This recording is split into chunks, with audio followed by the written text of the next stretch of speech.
Hello. We're going to try a problem involving simple harmonic motion, and it's essentially it's kinematics, okay, involving its velocity and position, not acceleration this time. Okay, as you can see, I've already filled some stuff out here already. The main idea, it is simple harmonic motion, not the damped kind. I've highlighted or underlined the given, even have here highlighted the goal, the answer that we'll be needing. Okay, and here we have the diagram. Now let's go through this given and through its goal briefly, because it's actually going to set up, it's going to make clear the path that we need to solve this problem. Okay, now you're first given that this distance that the spring is stretched from its equilibrium position, this is actually your amplitude. Okay, even though it says x sub 0, it actually is your x and your maximum distance. Okay, and the fact that it's released from rest gives us the condition, gives us the initial condition that the phase constant is actually 0 radians. Now I can show that in a later video. It doesn't take that long, but for time's sake, I'll say I'm not going to show that here. Just take note, if the maximum amplitude is at t equals 0, then your phase constant is 0. There's no offset. Okay, that's something good I should probably write down. We're also given the period. We'll need that to actually find the angular frequency. And we're given some sort of speed, 0.30 meters per second, which leads us to our goal. Our goal, we're supposed to find a position, 0.040 in two significant figures, when the speed is equal to that value. Now, this highlights something important, or brings up something important. When it says the word when, that connotates the meaning of time. This means that there is an intermediate variable that we're going to have to solve for. So this is actually not a one-step, this is not a straightforward problem, it's actually a two-step one. Okay? It's like the dance, you know? Furthermore, if you look at the diagram, I have this here for a reason. So if the block is stretched that way to my right, which we're going to coordinate our Cartesian coordinate system, that should be a positive, and going to the left is negative, right? So it's pulled a positive distance away. So I'm going to call that positive. That means the velocity is going to be negative, okay? Negativo. So that's actually the velocity at that moment in time, which we're going to need. Interesting enough, it does say speed in here, is negative. We're going to need that, otherwise we're going to end up with a negative time, as you'll see later. Okay? So that is our goal. We'll need to solve for time in between. Let's take a look at our formulas. Okay, formulas. We're going to need three exact formulas. The first one is the basic equation for simple harmonic motion. You should be familiar with that. You take the first derivative of this equation, you end up with the velocity, the function of the velocity of a simple harmonic oscillator, which is now in sign, as you can see, and also negative. That's why we need that other negative there. The last formula we'll need is simply the formula for angular velocity, which is just 2 pi radians essentially divided by the period. Okay? As a matter of fact, that is the first thing we will need for our solution. You know what? I'm going to just solve this right here. 2 pi divided by 0.64 seconds. Essentially, that is radians on top. This actually, in my calculator, or you can simplify it in your own calculator, this ends up to be a very nice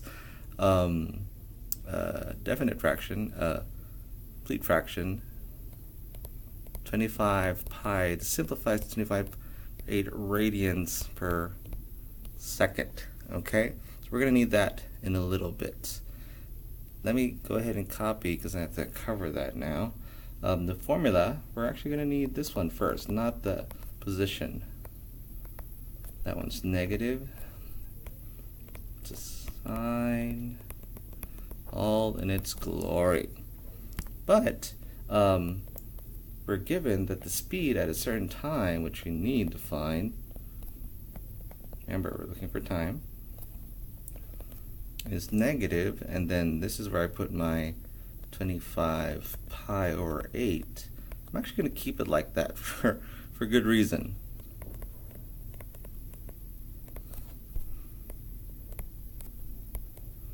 Oops, there's another 25 pi over 8. Remember, that is our angular frequency.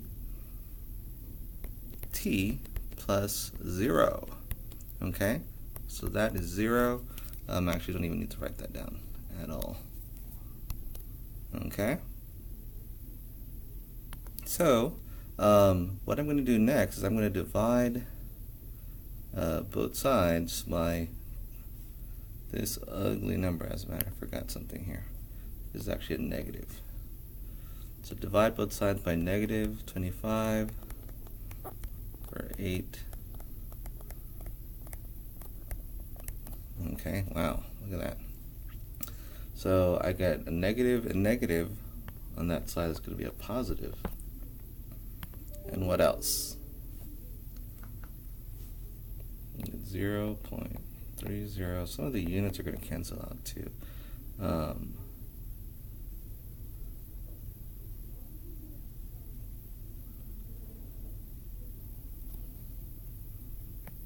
One step at a time.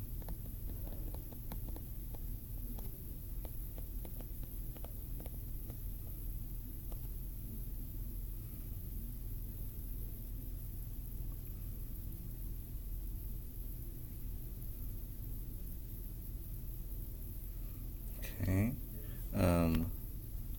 that's going to cancel out. The 8 is actually going to go on top. So forgive my messy handwriting. As a matter of fact, all the units cancel out.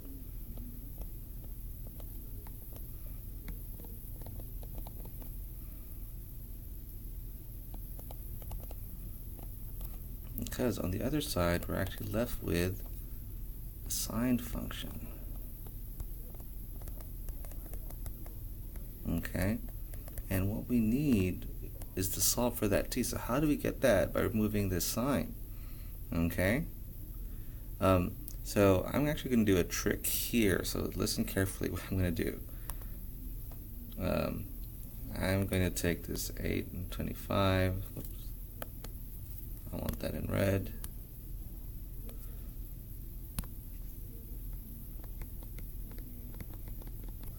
And oddly enough, I'd like this in green, I guess. That's equal to 6.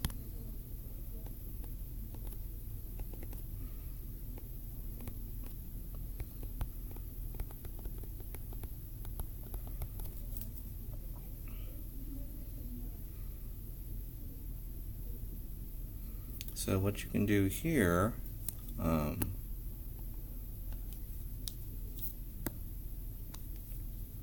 that ends up being 8 times 6, 25 pi. In order to get rid of the sign, you need to do the opposite of that. Now you can write this in different ways. You can write arc sine, sine of -1. I'm going to choose to write this, okay? And what that gives us is 25 pi over 8. Now the t is out. I'm actually going to keep this value here. That's going to be 48 5 pi sine -1. Okay, so then finish that out. I know it looks complicated. Stay with me. Stay with me. I need to isolate that t, so that cancels out. And then we blacken the divider. I get that the time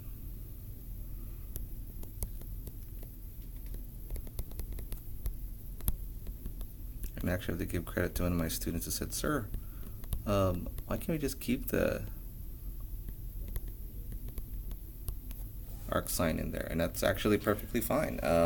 By the way, if you want to solve that out, that equals to 0.067 ... I recommend that if you're using that, in order to avoid rounding error, make sure that you know how to use the store function or memory function in your calculator. Okay, so now we're actually almost nearing the end. We're going to use the basic formula for simple harmonic motion. I already know that this is going to be 0, so I actually don't even need to write that out. Erase it all. I know what time it is, even though it's going to look ugly. So I just plug in the time there. This is going to be, the amplitude once again is still from the given. This is going to be interesting. The angular frequency is still 25 pi over 8. The time is going to be, look at this. I'm going to write that in a different color.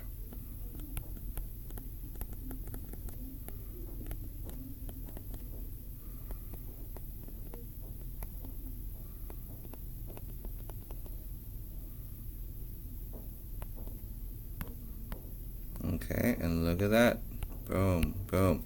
Once again, a simple clue, if you're going on the right track, is if this solution is elegant enough and not getting more complicated. I know this may look a little bit complicated, but you can put that in a calculator. But the fact that this cancels out so nicely and beautifully tells me that we're on the right track. Okay? So if you want to write that down in your calculator, that becomes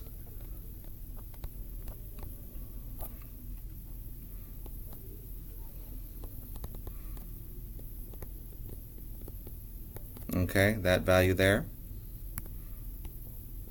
And sure enough, that will give you an answer of 0.03957 ... That's a 0, okay, not a 6. And of course, if we're running down to 2 significant figures, then our answer is going to be, that's in meters, less than meters.